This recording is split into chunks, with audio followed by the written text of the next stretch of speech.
والمرسلات عرفا فالعاصفات عصفا والناشرات نشرا فالفارقات فرقا فالملقيات ذكرا عذرا أو نذرا إنما توعدون لواقع فإذا النجوم طمست وإذا السماء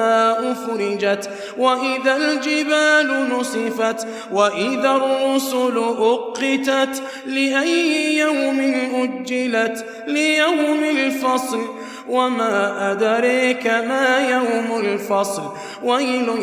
يومئذ للمكذبين ألم نهلك الأولين ثم نتبعهم الآخرين كذلك نفعل بالمجرمين ويل